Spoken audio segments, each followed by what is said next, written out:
on avait regardé un peu qu'est-ce que, à travers les Écritures, le modèle de Christ pour les hommes. On voit que dans le modèle de couple, bien sûr, quand on regarde dans Éphésiens, on voit que les hommes sont appelés, les époux sont appelés à aimer leur épouse comme Christ a aimé l'Église, à se sacrifier pour elle. Mais il y a 2 semaines, on a été plus loin que juste le rôle d'époux, mais pour les hommes, qu'est-ce que Dieu a pour les hommes? Qu'est-ce que Dieu a placé dans le cœur de l'homme et qu'il veut utiliser pour sa gloire? Et on a regardé à travers Psaume 45. C'est quoi les caractéristiques en Jésus? Parce qu'encore une fois, notre modèle est là. Pour les hommes, votre modèle est là, est en Christ. Alors, c'est quoi quand Dieu parle de son Fils, qu'est-ce qu'il a dit de son Fils? Et c'est ça qu'on a regardé là, depuis 2 semaines. Qu'est-ce que Dieu disait de son Fils? C'était quoi les caractéristiques qui étaient en Jésus et que vous êtes appelés à faire grandir en vous par son esprit pour de plus en plus être comme Christ? Et là, je disais, bon, ben, c'est assez là, on a fait 2 enseignements les hommes, on va faire 2 enseignements pour les femmes. Et cette semaine, non, c'était pas ça qu'il y avait. Fait que le Seigneur revenait toujours sur la notion du courage.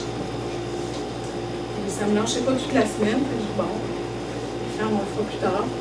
Mais on revenait on avait dit de Jésus, vous vous souvenez que Dieu disait de son Fils que c'est un vaillant guerrier.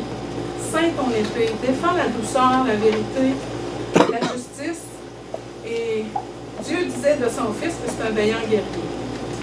Et c'est un exemple de vaillant guerrier que j'aimerais qu'on regarde ensemble, qu'on étudie, parce que lui-même, Dieu, a dit de cet homme-là qu'il était un vaillant héros.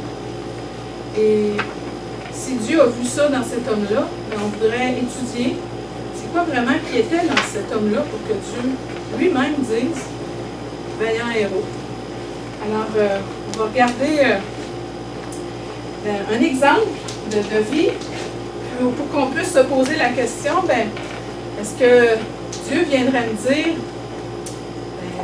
Mathieu, vaillant héros, Philippe, vaillant héros, est-ce que Dieu qui se manifesterait à vous, les hommes diraient vaillant héros? Et c'est ça que je vous invite à laisser monter dans votre cœur au fur et à mesure qu'on va lire la parole. Est-ce que dans le cœur de cet homme-là qu'on va étudier, c'est dans mon cœur, ça me ressemble. C'est où que j'ai besoin que Dieu vienne faire une œuvre puissante. Alors, je vous ai mis lâche ou vaillant. Et je voulais revenir sur un passage qu'on avait regardé rapidement.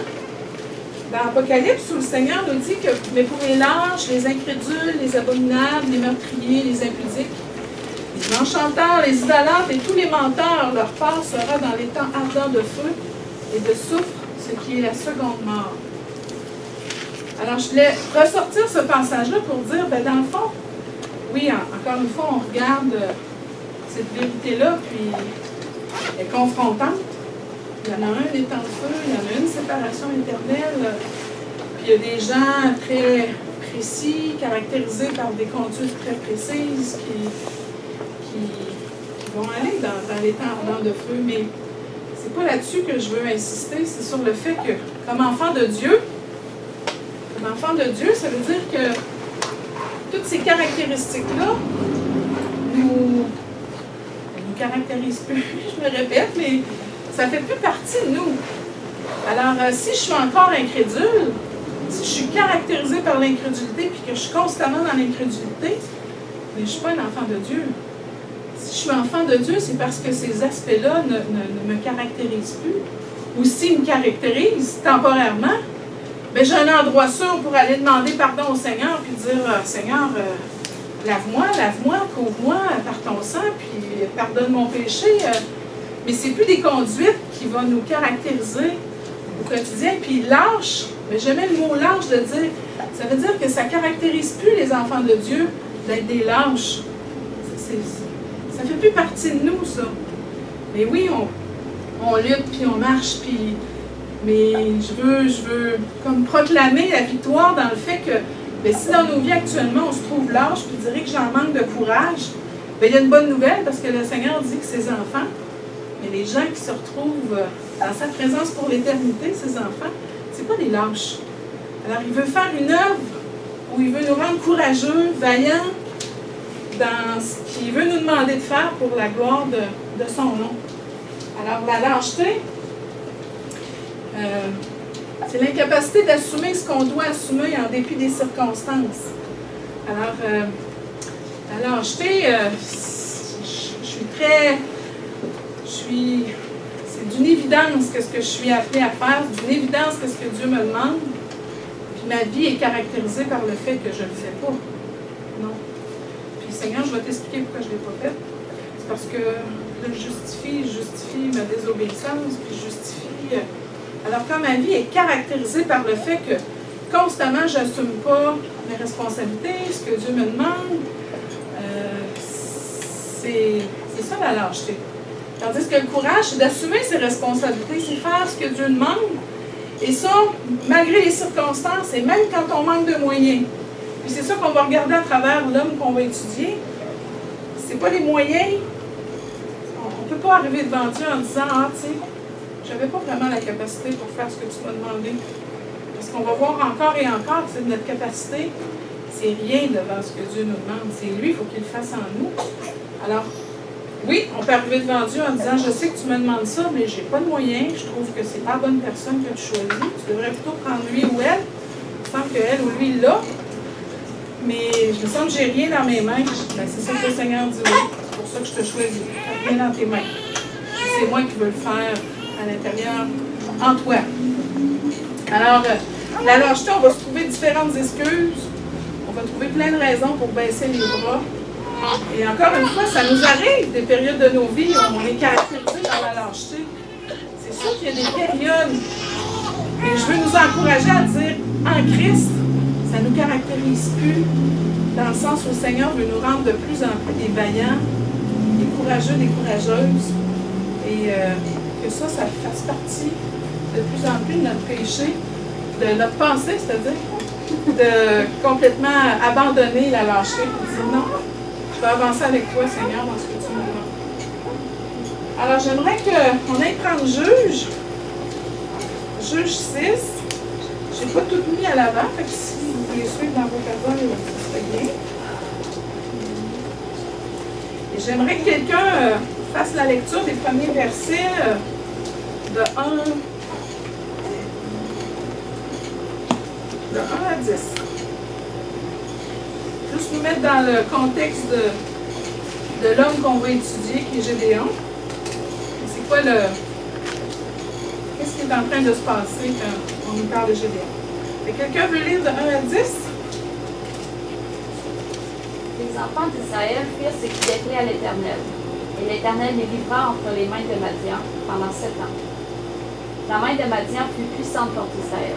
Pour échapper à Madian, les enfants d'Israël se retiraient dans les ravins des montagnes, dans les cavernes et sur les rochers fortifiés. Quand Israël avait semé, Madian montait avec Amalek et les fils de l'Orient, et il marchait contre lui. Il campait en face de lui, détruisait les productions du pays, jusque vers Gaza, et ne laissait en Israël ni blé, ni brebis, ni bœuf, ni âne. Car ils montaient avec leurs troupeaux et leurs tentes.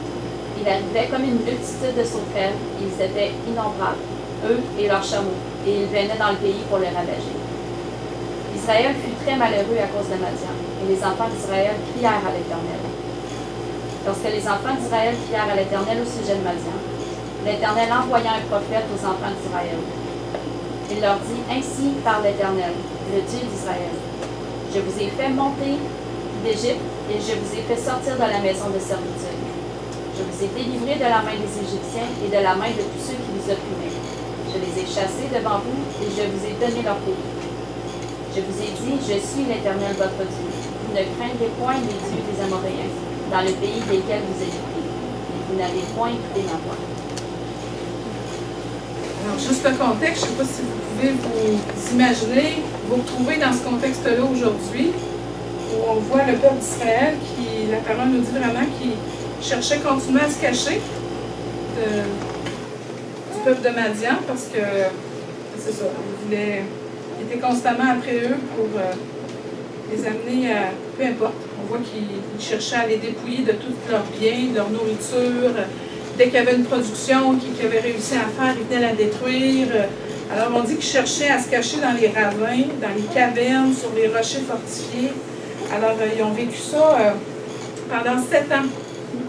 Constamment sont en train de fuir le peuple de Madian. Et tous les efforts qu'ils peuvent mettre pour avoir un peu de vie ou un peu de bien, c'est constamment détruit par le peuple de Madian. Puis Dieu prend la peine de dire par un prophète que si vous vivez ça, c'est parce que vous avez désobéi. Vous n'avez pas suivi, alors je vous ai livré. Mais ce qui est encore une fois merveilleux, dès qu'on crie à l'Éternel, la parole, c'est exactement ça qu'elle vient de nous dire. À la seconde, ils ont crié à l'Éternel, qu'ils reconnaissent leurs péchés, Dieu intervient, puis il veut venir les arracher des conséquences de leurs péchés. Alors, la conséquence ici était d'être soumis au peuple de Madian. Alors, Madian était constamment en train de les épier, puis je ne sais pas, vous pouvez l'imaginer, 7 ans de temps, dès que vous pensez posséder quelque chose, on vous le détruit, vous devez vous cacher, vous n'allez pas vous cacher dans les endroits les plus confortables, là, parce qu'ils vont vous trouver. Ils sont constamment en train de travailler pour leur survie, constamment. Et tout ça parce qu'ils ont rejeté l'Éternel, ils ont choisi d'autres voies. Alors on va aller voir dans ce contexte-là, quand les gens se sont repentis, qu'est-ce que Dieu a fait. Et Dieu intervient auprès d'un homme. Puis on va aller voir quelques caractéristiques de Gédéon.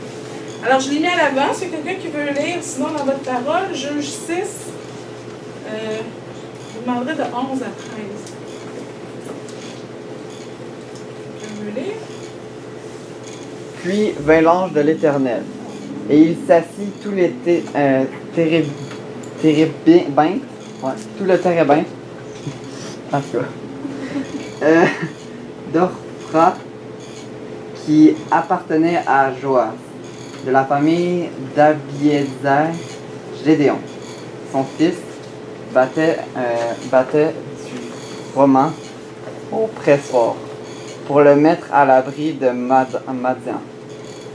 L'ange de l'Éternel lui apparut et lui dit, « L'Éternel est avec toi, vaillant héros. » Gédéon lui dit, « Ah, mon Seigneur, si l'Éternel est avec nous, pourquoi toutes ces choses nous sont-elles arrivées? Et où sont tous ces prodiges que nos pères nous racontent quand ils disent, « L'Éternel ne nous a-t-il pas fait monter hors d'Égypte? » Maintenant l'Éternel nous abandonne et il nous livre entre les mains de Madian. Merci, Yoann. Malgré les mots difficiles. Qu'est-ce qu'on voit de Gédéon en partant? Vous voyez, c'est vraiment Dieu qui a dit « L'Éternel est avec toi, vaillant héros. » Et pourtant, Gédéon n'était pas en train de faire quelque chose de très, très héroïque. Il était en train de travailler pour sa nourriture. Il était en train de battre le blé. Alors, pas rien de très particulier, mais pourtant c'est comme ça que Dieu l'approche. C'est la première réflexion à laquelle je veux vous amener.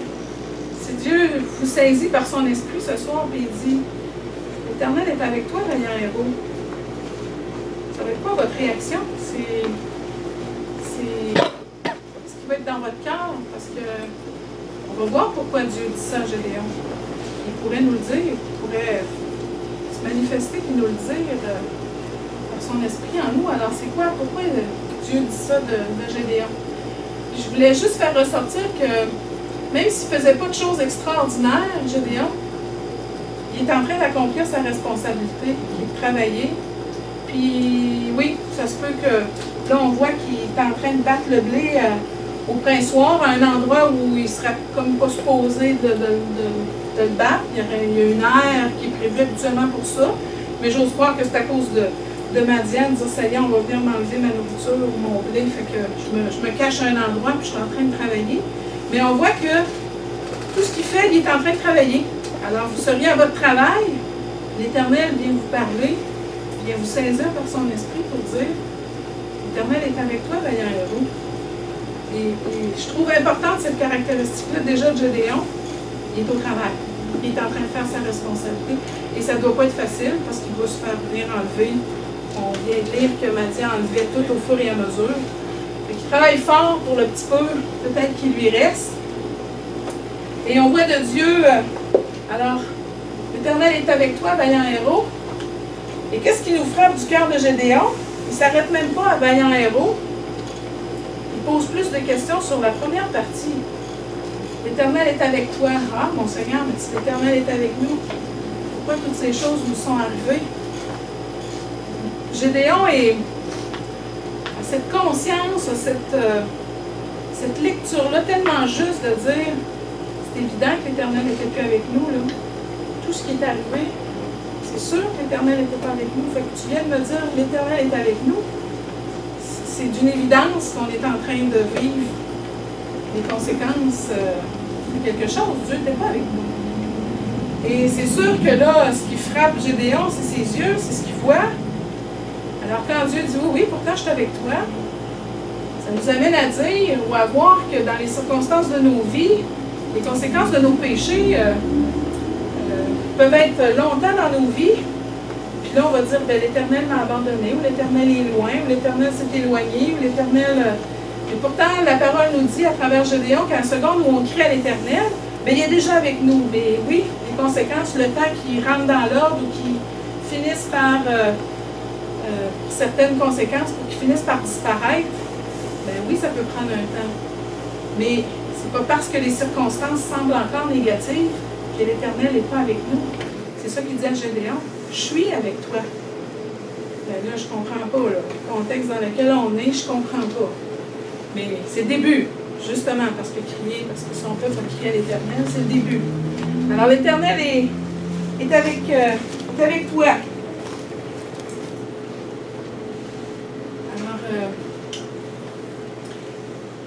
Dans le fond, j'oserais dire le premier test que Gédéon va devoir faire face, c'est est-ce que tu y crois? Moi qui te parle, que l'Éternel est avec toi, même si tu vois toutes les circonstances négatives, est-ce que tu y crois? Parce qu'après, puis on sait de l'histoire qu'après Dieu va lui demander d'aller combattre. Fait que si à la base, Gédéon n'est pas convaincu que l'Éternel est avec lui, il ne pourra jamais avancer. Fait qu'il est obligé de dire, je ne peux même pas me fier à mes yeux, il n'y a rien qui me laisse croire que l'Éternel est avec nous, mais Dieu se révèle à moi par un ange, vient me dire, je suis avec toi. J'ai entendu mon peuple, j'ai entendu ses cris, puis maintenant, je suis avec mon peuple, puis avec toi particulièrement, je veux t'utiliser. Alors, il est obligé de croire que Dieu est avec lui, et on va voir le deuxième test à laquelle Dieu va soumettre son cœur. Alors, est-ce que tu crois que je suis avec toi, malgré les conséquences de ton péché, les conséquences du péché de votre peuple? Vous êtes repentis, je te le dis, je suis avec toi. Les yeux ne voient rien, mais je te le dis, je suis avec toi. Tu le crois-tu, ça? Ça, c'est la première chose qu'il va demander à Gédéon, de questionner ça dans son cœur. Quelqu'un voudrait lire maintenant de 14 à 17. Un autre test que Dieu va faire passer à Gédéon. C'est le texte qui est là? Oui. Je vais le lire. Merci. L'Éternel se tourna vers lui et dit, va avec cette force que tu as et délivre Israël de la main de Midian.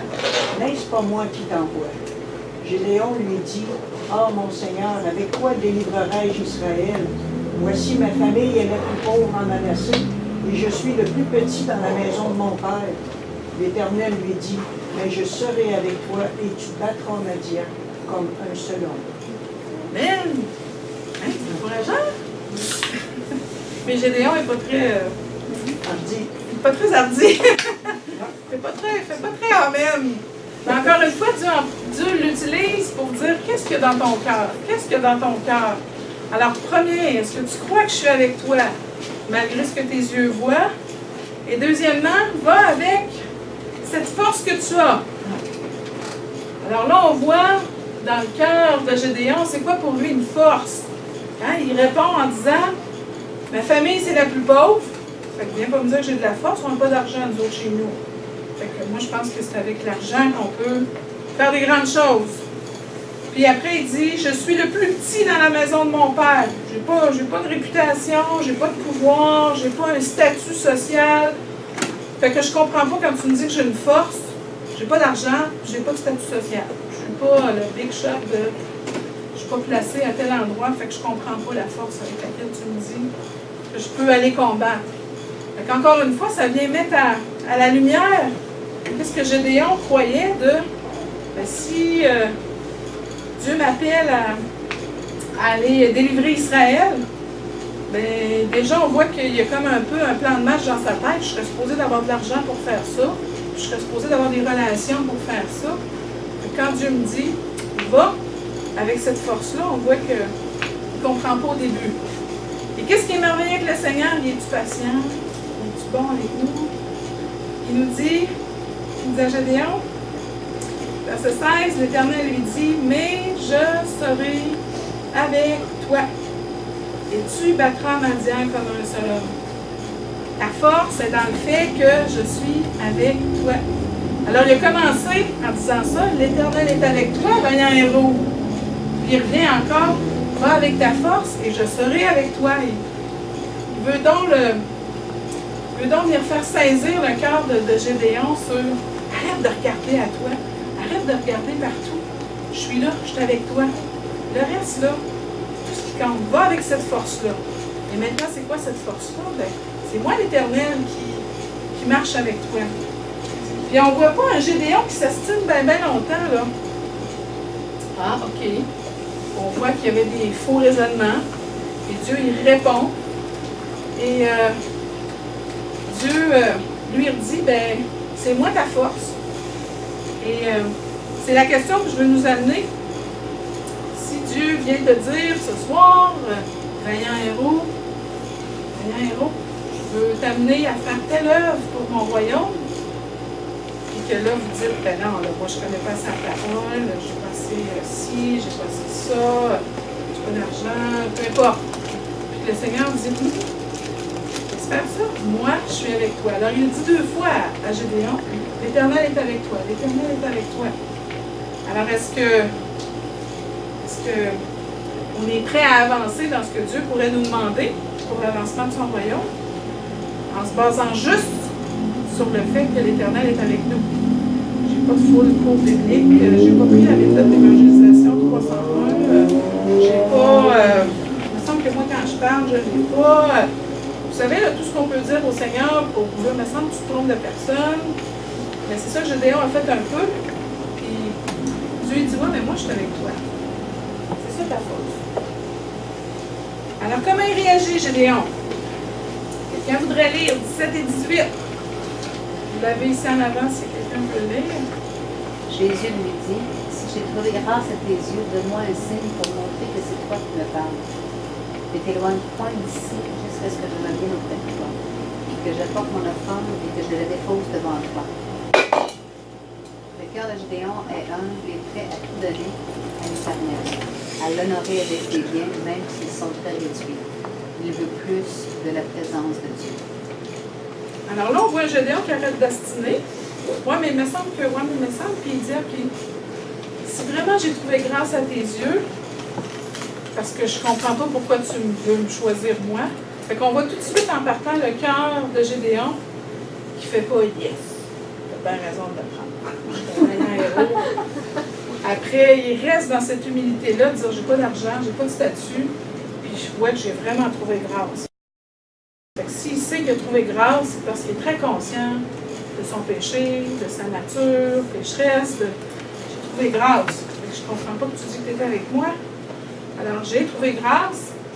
Puis, c'est comme si on lit le passage, puis on dirait qu'il doute un peu de la présence de Dieu, mais pourtant, il s'en va y préparer une offrande. Tu sais, il dit, va-t'en pas, je vais aller te préparer une offrande. Fait qu'on voit que dans le cœur de Gédéon, c'est, je le sais que tu es Dieu, mais tu peux-tu encore plus me faire goûter à toi? On voit toute une guerre intérieure, là. Mais encore une fois, comment cette guerre-là a besoin d'être stoppé parce que c'est avec le fait qu'il est convaincu que l'Éternel marche avec lui qu'il va pouvoir accomplir le reste. Fait que quand il dit à Dieu, tu peux-tu me faire un signe, mais en même temps, je vais t'offrir une offrande. Fait qu'il il est conscient qu'il est devant Dieu. Mais tu peux-tu encore plus? Puis Dieu, il est tellement merveilleux. Là, je ne l'ai pas mis à l'avant. Mais si vous lisez les 19 à 24, on voit qu'effectivement, Dieu va venir se manifester d'une façon particulière à Gédéon pour dire, oui, oui, c'est vraiment moi, Dieu, qui va marcher avec toi. Alors, on voit une autre caractéristique du cœur, toute l'humilité qui est dans le cœur de Gédéon. Et ça aussi, un vaillant héros, quelqu'un qui va être utilisé par Dieu, s'il n'est pas dans l'humilité, on le sait, hein, Dieu résiste aux orgueilleux. On ne peut pas accomplir la volonté du Seigneur si moi je pense que je l'ai. Pas le choix de marcher. Alors, de Gédéon, on voit son cœur humble. Alors, quelqu'un voudrait lire maintenant 25 et 26. Un autre test qu'il va demander à Gédéon. Ils sont en avant si jamais quelqu'un veut demander. Dans la même nuit, l'Éternel dit à Gédéon, prends le jeune un taureau de ton père et un second taureau de 7 ans. Renverse l'autel de Baal qui est à ton père et abat le pieu sacré qui est dessus. Tu bâtiras ensuite et tu disposeras sur le haut de ce rocher un autel à l'Éternel ton Dieu. Tu prendras le second taureau et tu offriras un holocauste avec le bois de l'idole que tu auras abattu.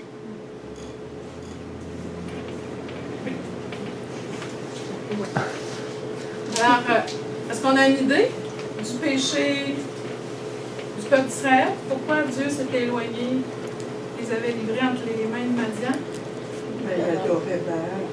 Alors, l'idolâtrie. L'idolâtrie. Et là, c'est particulier parce que là, on est en train de dire de la famille de Gédéon que son propre père était idolâtre. Il adorait le Baal. Alors là, Gédéon, la première chose que je vais te demander, c'est va détruire l'idolâtrie. Encore une fois, on ne pourra pas marcher avec le Seigneur dans ce qu'il va nous demander d'accomplir pour sa gloire si on est des idolâtres. C'est quelqu'un, il y a quelque chose d'autre qui dans notre vie est plus important que Dieu, il ne peut pas nous utiliser. On ne pourra pas. Mais c'est ça qui ne nous lâchera pas.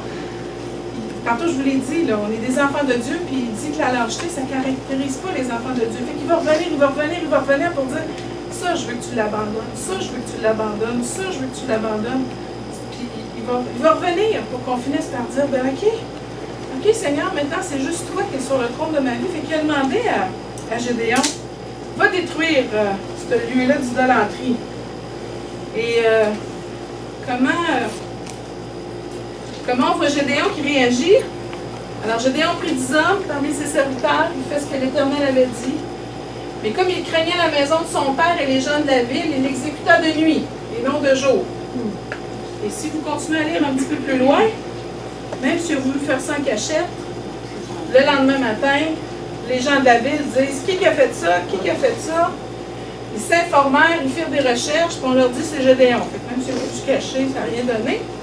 On leur dit « C'est Gédéon, fils de Joas, qui a fait ça. » Alors les gens de la ville dirent à Joas qui est le père de Gédéon, « Fais sortir ton fils, et qu'il meure, car il a renversé l'autel de Baal et abattu le pieu sacré qui était dessus. » Et la réponse, si vous lisez un petit peu plus loin, la réponse de son père, c'est de dire « Quiconque prendra parti pour Baal mourra avant que le matin vienne. » Tout d'un coup, son père a été saisi, a viré de bord, puis il a compris, il a vu son péché, il a vu ce que son fils venait de faire.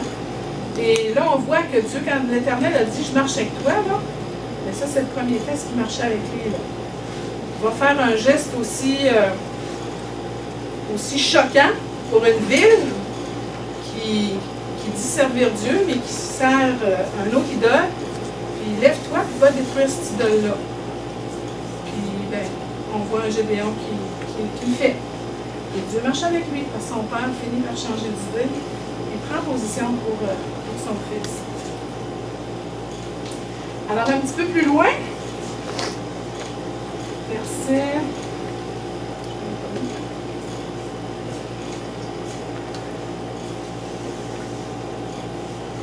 Verset 34.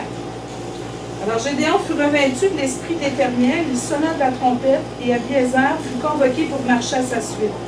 Il envoya des messagers dans tout Manassé, qui fut aussi convoqué pour marcher à sa suite.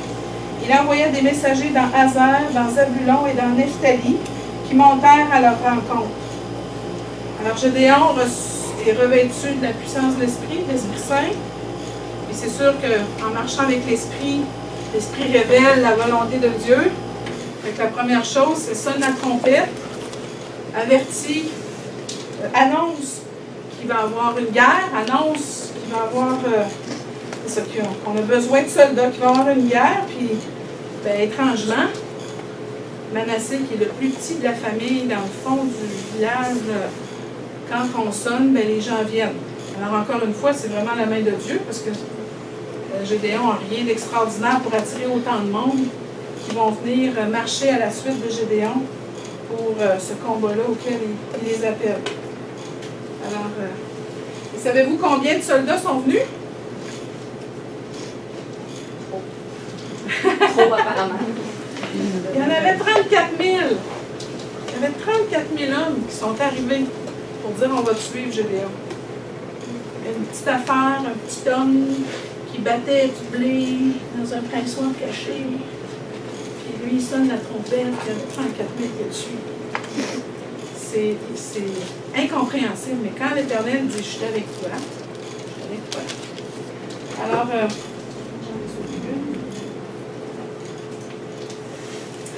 Alors, je ne voulais pas aller plus loin. Je voulais finir, par exemple, parce que si vous lisez l'histoire, effectivement, il y était 34 000 hommes. Et Dieu va dire non, vous êtes trop. Puis si vous gagnez, vous allez dire que c'est grâce à vous. Fait que non, tu vas commencer par dire, Gédéon, à tous les hommes qui ont peur, de s'en aller. Il y en a 24 000 qui partent. 22 000, 24 000. Qui sont partis parce qu'ils avaient peur. Le reste, dire non. Dieu dit non. Et pourtant, c'est particulier, hein? C'est quand même Dieu qui a emmené tout ce monde-là. Puis après, il dit non, on va les renlever. Fait que tu sais, des fois, on dit, putain, Dieu, c'est où qui m'amène? Qu'est-ce qu'il fait avec moi? Il m'amène 34, il en retire 22 ou 24, il en reste 10 000, puis il dit non, il y en a encore trop. Fait qu'il dit à Gédéon, regarde comment les gens vont boire quand ils vont aller pour boire à la rivière, là, ou je sais pas où. Puis la façon de boire, tel type de façon de boire, là, c'est ceux-là que tu garderas. Il en reste 300. Alors sur 34 000, il en reste 300. Puis tantôt, je ne sais pas si vous avez lu, mais on disait que Madian, c'était comme des sauterelles. Ils arrivaient comme une multitude de sauterelles, ils étaient innombrables, eux et leurs chameaux. Puis là, on s'en va 300 aborder Madian. Alors, puis Dieu prend la peine de le dire. C'est pas pour rien que je vais t'enlever ce monde-là, parce que vous allez vous glorifier. Donc, encore une fois, Dieu révèle son plan à son serviteur. On va enlever du monde, puis fais-moi confiance. Alors, je voulais juste finir avec la super stratégie de guerre que Dieu va demander à Gédéon. Puis encore une fois, ça prend beaucoup de foi. C'est vraiment parce que Dieu l'a dit. On va lire la stratégie. Quelqu'un veut lire de verset 15 à 18 du chapitre 7. Je vais regarder en avant. Levez-vous, car l'Éternel a livré entre vos mains le camp de Madian. Il divisa en 3 corps les 300 hommes et leur remit à tous des trompettes et des cruches vides avec des flambeaux dans les cruches. Il leur dit, vous me regarderez et vous ferez comme moi. Dès que j'aborderai le camp, vous ferez ce que je ferai, et quand je sonnerai de la trompette, moi et tous ceux qui seront avec moi, vous sonnerez aussi de la trompette tout autour du camp et vous direz pour l'Éternel et pour Gédéon. Bon, alors, à soir, gang, on part avec des cruches, des trompettes. Puis, le Seigneur nous demande d'aller à tel endroit. Puis on va dire pour Dieu, pour l'Éternel. Je veux dire, comme stratégie de guerre, c'était loin d'être très rassurant. Mais encore une fois, qu'est-ce que Dieu fait constamment avec Gédéon? Il n'y a pas le choix, Gédéon, de dire il faut que je me fie, il faut que je mette toute ma confiance dans ce que Dieu a dit.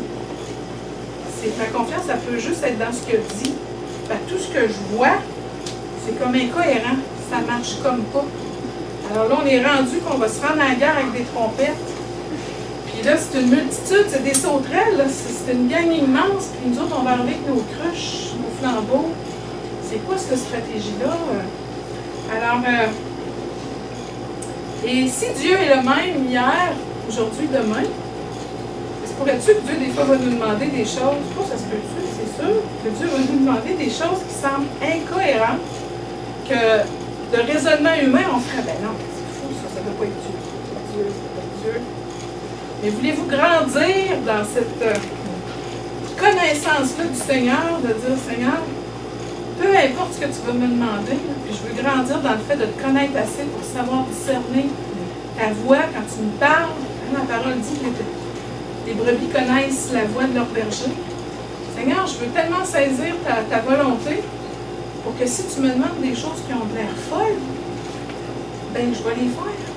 Parce qu'au bout de la ligne, qu'est-ce qui arrive au bout? Là, si vous lisez comment la guerre se passe, ben, tout le monde, le peuple de Madian, finissent par s'entretuer entre eux autres, parce qu'ils ont l'impression qu'il y a une armée de millions, là, avec tout le bruit, les trompettes. Là.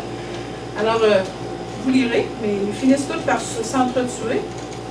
Et le peuple n'a pas le choix de lever les yeux et de dire « C'était l'Éternel. C'était l'Éternel. C'est Dieu qui nous a délivrés de Madian. C'est lui qui nous a... C'est juste lui. Il n'y a rien qui est à nous. Est-ce que vous voulez voir Dieu faire des œuvres grandioses comme ça? Ben alors, on a besoin de marcher comme Gédéon a fait, de dire Seigneur, parce que tu l'as dit, uniquement parce que tu l'as dit, c'est pour ça que je vais avancer. Pourtant, ça a l'air fou, mais parce que tu l'as dit, parce que je veux que ta gloire éclate. Et non seulement, oui, la gloire a éclaté aux yeux du peuple d'Israël, mais pour Madian aussi, pour tous les peuples environnants, de dire ce peuple-là puissant venait d'être détruit par une tactique assez simpliste, mais l'Éternel était avec Dieu. Elle était avec Gédéon. Gédéon humble, pas sûr, rien, j'ai rien, Seigneur, j'ai rien, mais on voit de grandes choses à travers Gédéon. Je vais finir avec Pierre. Souvenez-vous de Pierre qui disait oh, quand même, ce serait pour tous une occasion de chute, tu ne seras jamais pour moi. Moi, je suis là, je vais te suivre, je ne t'abandonnerai jamais. Il a l'air courageux. Mais on se rend compte que ça a été le premier à abandonner Jésus quand ça a été le temps. Alors, on peut paraître courageux naturellement dans notre personnalité, mais c'est pas ça le courage spirituel, un courage...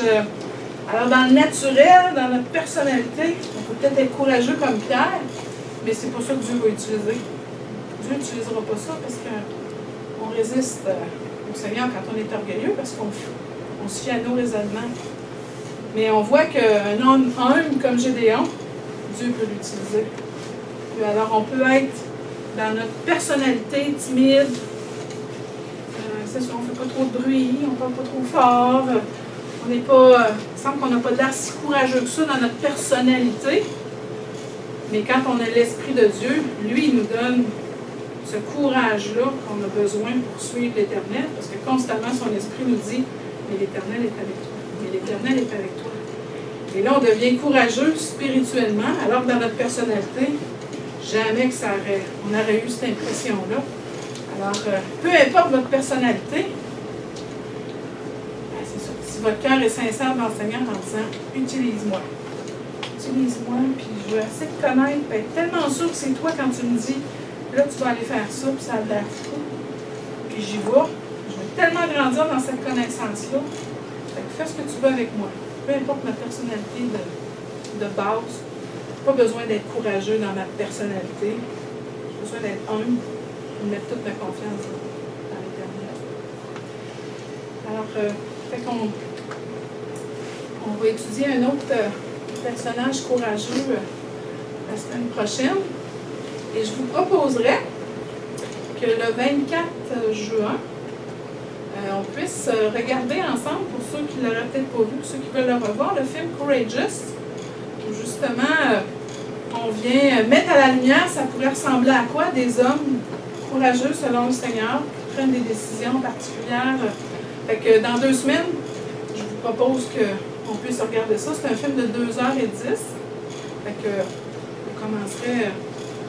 devrait commencer à 7h30, mais attendez-vous de finir un peu plus tard, dans 2 semaines.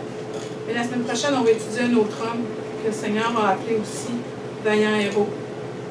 Alors, allez relire l'histoire de Gédéon.